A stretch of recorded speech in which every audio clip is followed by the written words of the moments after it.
하나님의 말씀 스가랴 9장 9절에서 10절까지의 말씀을 같이 보도록 하겠습니다. 시온에 따라 크게 기뻐할지어다. 예루살렘에 따라 즐거이 부를지어다.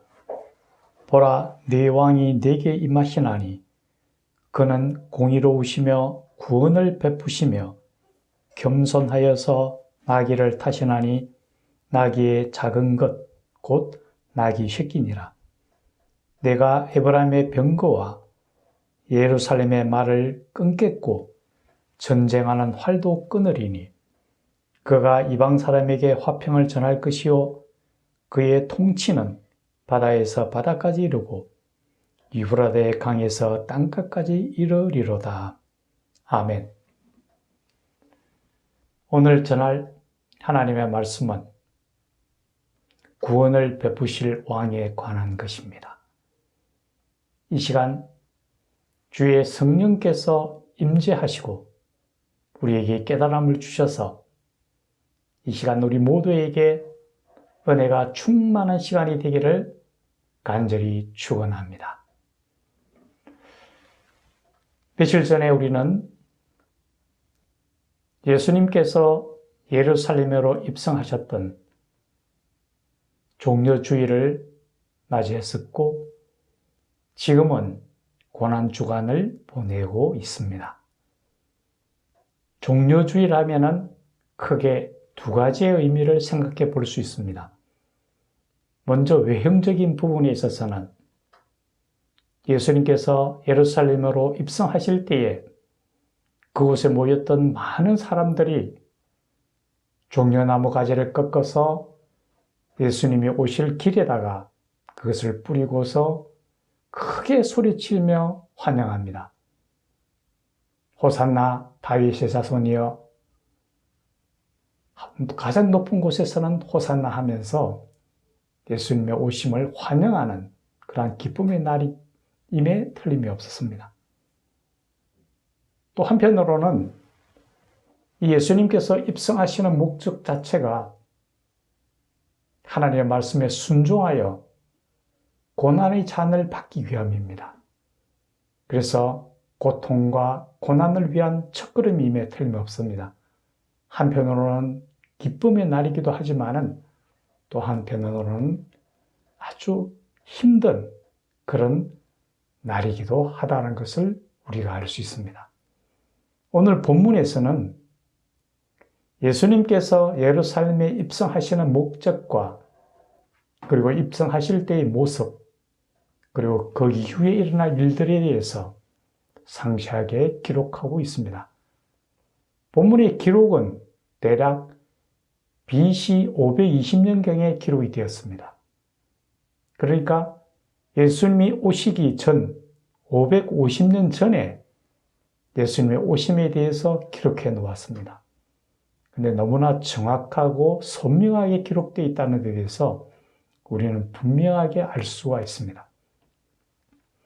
먼저 예수님께서 예루살렘에 입성하시는 목적에 대해서 오늘 본문이 얘기하기를 그는 공의로우시며 구원을 베푸실 왕이라고 표현하고 있습니다. 예수님께서 예루살렘에 입성하시는 가장 중요한 것은 우리를 구원하시기 위함이라는 거죠. 우리는 우리의 죄악으로 인하여 분명히 죽을 수밖에 없는 존재입니다. 그런데 하나님께서 우리를 구원하시기 위해서 예수님을 이 땅에 보내주셨고 그 죄 없으신 예수님의 대속의 은혜를 통하여 우리가 구원을 받았다라는 사실이죠. 우리가 받는 구원은 인간의 행위가 아닌 오로지 예수님의 헌신과 희생을 통하여 이루어진다는 거죠. 하나님께서 우리를 구원하시기 위해서는 반드시 인간의 몸을 입고 오셔야 할 길이에요.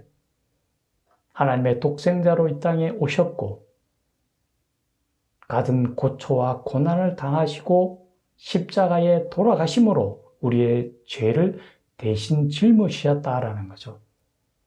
지금 우리가 고난의 주간을 보내고 있는 이 주간을 생각해야만 할 겁니다. 예수님께서 머리에는 가시면류관을 쓰시고 채찍으로 맞고 침뱉음과 온갖 수치와 모멸을 받으시면서 골고다 언덕을 올라가신 그날이며 십자가에 두 손과 도발한 못을 받고 십자가에 달려셔서 옆구리에는 창으로 찔림을 당하고 물과 피를 다 쏟으시고 돌아가신 바로 그 주간이라는 거죠. 우리가 상상할 수 없는 가장 참혹한 고통을 겪으셨던 이 주간을 보내면서 우리는 예수님의 그 고난에 함께 할 수 있는 그런 고난의 주간이 되도록 우리가 해야 할 것입니다. 근데 그 예수님은 중보자로 오셨음을 말씀합니다. 중보자라는 것은 하나님의 말씀을 대언하는 사람이며 또한 우리 인간의 우리의 간구를 하나님 앞에 올려드리는 그러한 역할을 하신다라는 거죠. 예수님께서 이 땅에 오셔서 가장 먼저 하셨던 것은 하나님의 복음을 증거하는 일이었습니다. 하나님의 말씀을 우리에게 선포하는 것이었습니다. 그것은 바로 우리의 믿음을 통하여 우리가 구원을 받는다라는 것입니다. 우리가 예수님을 믿고 따를 때에 우리가 예수님의 그 대속의 은혜를 통하여 구원을 받는다라는 것, 우리는 분명히 알아야 할 겁니다. 또 한편으로는 우리가 하나님께 부르짖는 그 간구를 하나님 앞에 전달해 주는 역할을 하신다라는 거죠. 하나님의 주의 성령께서는 한음은 한탄으로 우리를 위해서 기도하신다라고 말씀하셨습니다. 그래서 지금도 예수님께서는 주의 성령을 통하여 우리를 위하여 기도하시는 분이시며 또한 하늘 아래에서 우리의 처소를 예비하고 계신다라는 것, 우리의 필요를 하나님 앞에 전달하는 그러한 중보자로서의 예수님을 생각해야 할 겁니다. 한편으로 그런 관계에서 베드로는 우리도 왕같은 제사장이라고 이야기합니다. 바로 제사장은 중보자를 의미하는데요. 우리도 예수님처럼 주의 복음을 세상에 증거할 그런 책임을 갖게 되고 또한 이 세상을 위해서 또 안 믿는 사람들을 위해서 중보하고 기도해야 되는 것을 말씀해 주고 있다는 것을 분명히 알아야 할 겁니다. 이처럼 예수님의 오심은 우리를 구원하시기 위함을 분명히 말씀하시면서 또 한편으로 예수님의 오시는 모습에 대해서 낙이 휘끼를 탄다라고 말씀하셨습니다. 그것은 예수님께서 가장 겸손한 모습으로 이 땅에 오셨다라는 거죠. 세상에 우리 모든 사람들은 권력만을 탐합니다. 어떻게 하면 그 권력을 잡을까? 늘 그것만을 바라봅니다.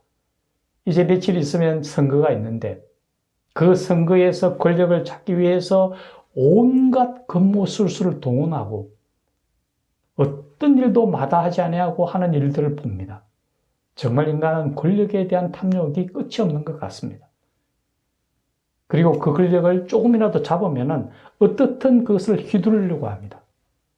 그런데 예수님은 하나님의 본체이시지만은 가장 낮은 모습으로 오셨습니다. 그리고 우리에게 이렇게 말씀하십니다. 인자에 온 것은 섬김을 받기 위함이 아니요 도리어 섬기려 하고 자기 목숨을 많은 사람들의 대속물로 주기 위함이라고 말씀하셨습니다.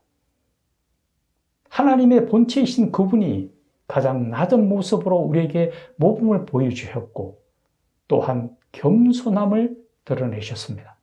하나님은 우리에게 말씀하십니다. 내가 교만한 자를 물리치니 겸손한 자를 때가 되면 세우리라고 말씀하셨습니다. 인간의 척도 중에서 얼마나 성숙한가를 가름하는 척도는 바로 이 겸손함이 있다 할 것입니다. 우리는 예수님을 따르는 예수님의 자녀들로서 세상 속에서 우리가 얼마나 겸손한지를 드러내야 할 겁니다. 세상은 권력으로 변화되는 게 아닙니다. 사랑과 겸손으로 변화시킬 수 있다는 것을 우리는 분명히 알아야 할 겁니다. 예수님이 이 땅에 고난받으심도, 자신을 내어주심도, 가장 낮은 자의 모습으로 오심도 바로 겸손을 통해서 세상을 구원하셨다는 것 잊지 않아야 합니다. 그리고 또 한 가지 우리가 기억해야 할 것은, 만약에 예수님이 십자가상에서 죽으심으로 끝났다면 우리의 믿음은 가장 불쌍한 믿음이 되었을 겁니다. 그런데 예수님이 죽음을 끝난 게 아니죠. 3일 만에 부활하셔서 죽음의 권세를 이기셨다라는 거죠. 오늘 본문에서는 그의 통치는 바다에서 바다까지 이른다라고 얘기합니다. 세상 모든 만물이 그의 무릎 앞에 무릎을 꿇을 거다. 그의 발 앞에 라고 얘기합니다. 즉 모든 고난과 모든 고통을 이기신 예수님께서 이제 부활하셔서 우리의 참 소망이 된다라는 거죠. 지금 우리가 보내는 이 고난 주간은 분명히 우리가 주님의 고난에 동참하며 경건하고 겸허하게 보내야 되겠지만은, 그런 가운데서도 이제 부활하실 예수님을 바라보면서 그 부활의 참 소망을 가지고 이겨나가야 된다는 것.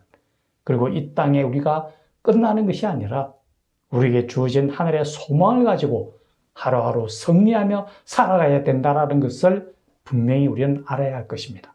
이 한 주간 주님의 고난에 동참함과 우리가 부활의 참 소망을 바라보면서 넉넉히 이기며 살아가는 하나님의 백성들이 되기를 예수님의 이름으로 간절히 축원합니다. 같이 기도드리겠습니다. 살아계신 하나님 아버지, 이제 예수님께서 고난을 받기 위해서 예루살렘으로 입성을 하시게 됩니다. 그 예루살렘의 입성은 우리를 구원하시기 위한 구원의 길입니다. 한편 또 한편으로는 주님께서 하나님의 말씀에 순종하여 고난과 고통의 길을 담담히 걸어가시는 길입니다. 이 한 주간 주께서 겪으셨던 그 고난을, 그 고통을 기억하며 더욱더 겸손하고 겸허하며 또한 경건한 한 주가 될 수 있도록 도와주시옵소서. 우리의 삶을 통하여 주님만을 굳게 붙들며 부활의 참 소망을 가지고 이기며 살아가도록 인도하여 주시옵소서. 예수님의 이름으로 기도드리옵나이다. 아멘.